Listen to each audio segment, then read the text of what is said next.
शायद आपको यकीन न हो, क्योंकि इस वक्त आप जिस लड़की की तस्वीर को देख रहे हैं ये लड़की आज इस दुनिया में नहीं है। और इस वक्त आप जिस सामान की तस्वीर देख रहे हैं ये सामान इसी लड़की का था, लेकिन एक जंगल में मिला था। अब क्या है इस सामान के पीछे की कहानी, आइए जानते हैं इस वीडियो में। और इस कहानी को लड़कियां जरूर देखें, क्योंकि आगे आपको बहुत कुछ पता चलने वाला है। इस वक्त आप जिस लड़की की तस्वीर को देख रहे हैं इस लड़की का नाम इंगा मारिया था। ये लड़की जर्मनी में अपने माता पिता और अपनी बड़ी बहन के साथ रहती थी। लेकिन इंगा मारिया वर्ल्ड टूर करना चाहती थी, मतलब की दुनिया घूमना चाहती थी। तो उसने अपने माता पिता और अपनी बड़ी बहन को राजी कर लिया और अगले दिन उसके माता पिता और उसकी बड़ी बहन उसको एक रेलवे स्टेशन पर छोड़ देते हैं और इंगा मारिया वहां से सीधा पहुंचती है लंदन। इंगा मारिया लंदन अच्छे से घूमती है, उसे लंदन शहर बहुत पसंद आता है। तो वो वहां से एक चिट्ठी लिखती है अपने माता पिता के लिए, जिसमें वो अपने बारे में और लंदन के बारे में अपने माता पिता को बताती है। बल्कि वो फोन भी करके उनसे बात करती है। कुछ टाइम लंदन में रहने के बाद वो वहां से ट्रेन पकड़ के स्कॉटलैंड चली जाती और कुछ टाइम तक स्कॉटलैंड में रहती है और वहां से वो आयरलैंड चली जाती और आयरलैंड से भी वो एक चिट्ठी अपने माता पिता के लिए लिखती है, जिसमें वो बताती है कि उसके पास अब ज्यादा पैसे नहीं बचे हैं, वो कैसे आगे सरवाइव करेगी। और आयरलैंड में उसके कुछ दोस्त थे, तो वहां पे वो अपने दोस्तों के साथ टाइम भी स्पेंड करती है। लेकिन वहां से वो एक ट्रेन और पकड़ने वाली थी, पर वो ट्रेन वो जिंदगी में कभी पकड़ ही नहीं पाई। हुआ क्या था कि एक भेड़ चरवाहा जंगल में भेड़ चरा रहा था। तभी उसने देखा कि जमीन पर एक जंगल में कहीं पर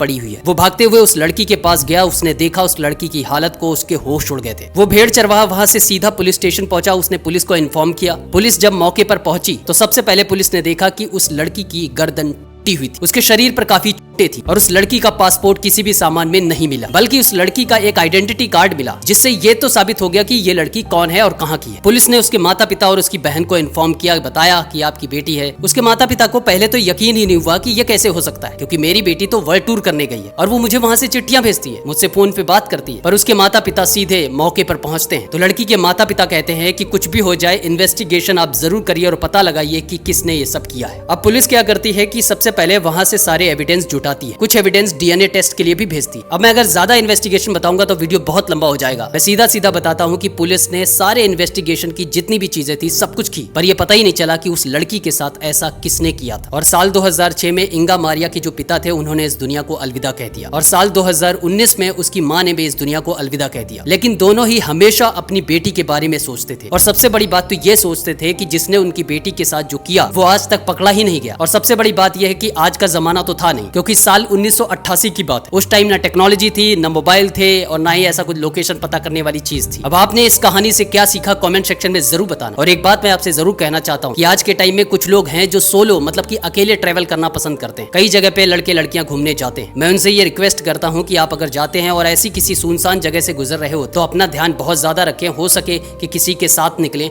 मतलब किसी का वेट कर लें, कोई निकल रहा हो उसके साथ निकल लें, क्योंकि इस अकेलेपन का फायदा कोई दूसरा भी उठा सकता है। बाकी आपने इस वीडियो से अगर कुछ सीखा हो तो इस वीडियो को जितना हो सके उतना शेयर करिए और अभी तक वीडियो को लाइक नहीं किया तो एक लाइक ठोकना। और मैं मिलता हूं आपको एक नई कहानी के साथ।